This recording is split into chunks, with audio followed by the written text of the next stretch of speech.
Hi everyone, I am Nadi Disanayaka, a PhD Fellow at Faculty of Graduate Studies, University of Colombo. The presentation focuses on the effectiveness of current tax compliance after the COVID pandemic. Before starting the presentation, it is my responsibility to thank the co-author of this paper, Professor Dr. Eric Kirchler from the Faculty of Vienna and Institute for Advanced Studies, Vienna. He is not presented today due to a personal matter. However, I would like to mention that it is a great privilege to work with Professor Kirchler developing this piece of work.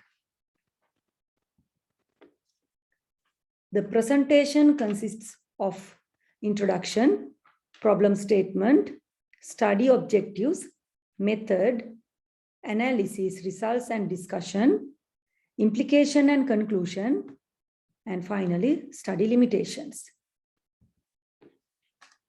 Moving to the introduction, we will find few important facts. As we know, pandemic increased budget deficit in Sri Lanka. And medium-sized business owners identified as one of the vulnerable groups. In this crisis, tax policy changes found as one solution to collect revenue for government expenses. However, in a pandemic situation, collecting tax by forcing people will reduce compliance because business owners face unexpected financial difficulties due to sudden lockdowns and limited number of working hours. Understanding taxpayers' capacity to pay tax and developing transparent and accountable tax systems support to create free-willed tax-paying community. Therefore, it is timely need to focus on voluntary compliance rather than enforced tax compliance. The study focuses to understand the effectiveness of current tax system in post-COVID period. The problem statement is the current tax compliance strategies are incapable for the new normal. Therefore, it should be redesigned for the post-COVID.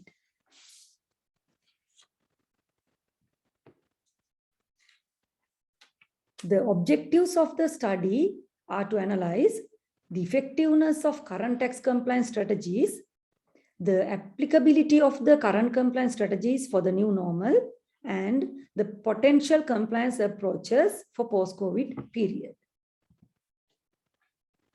Moving to the next slide, let's discuss research method. This is a qualitative research and primary data collected for the study. Data population of the study was medium-sized entrepreneurs in Colombo district, Sri Lanka. One-to-one interview participants were selected using stratified sampling method, while in-depth interviews conducted with key informants and the sample selection done applying purposive sampling method. A questionnaire consisting 18 questions used as data collection tool. Registration, filing, reporting, and payment considered as compliance areas.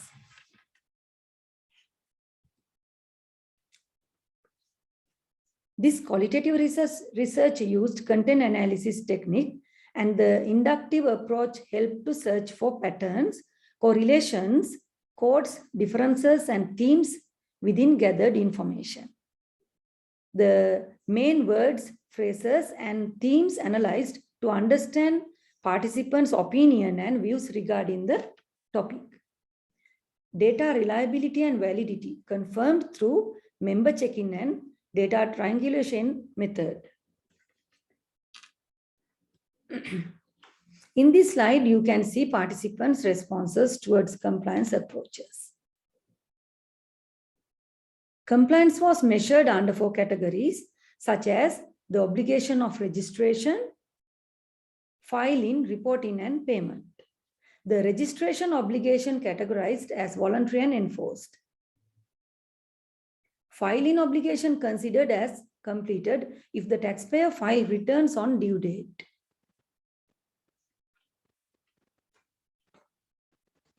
Reporting obligation complete when the taxpayer produce correct data and information.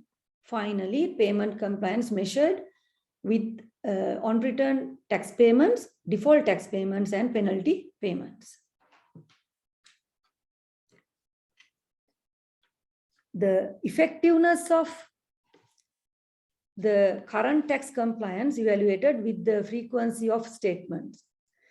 There were 15 participants for one-to-one interview, and if the same phrase or statement given by more than 13 respondents, which is 87%, it has been considered for the study. Similarly, if more than 3 key informants forwarded the same statement, it has been considered here. The same method was applied to the proposals for new normal.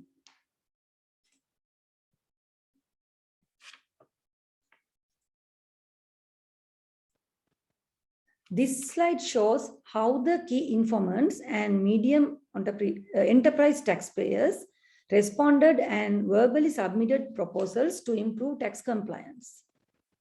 There are 10 proposals, and mainly it points out the importance of providing grace period to comply with tax obligations and developing a fair and trustworthy tax system. Also, online service could support people to do return submission and payment further delays.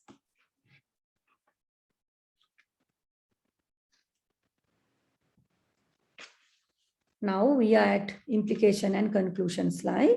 Here you can see the researchers found that tax policy and tax administration should be reconsidered to strengthen medium-sized taxpayers' compliance during and after the pandemic.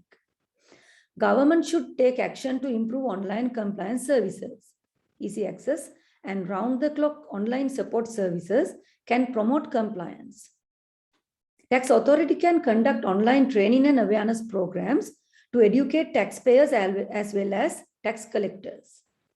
Another finding is the importance of developing transparent and trustworthy compliance system, because this is a very difficult period for business community and paying tax is an additional burden for them.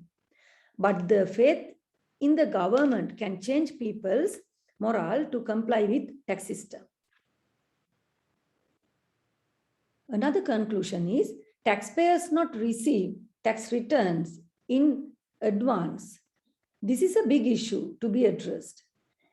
If business owners get returns and paying slips on time, it's a reminder for them to prepare for compliance.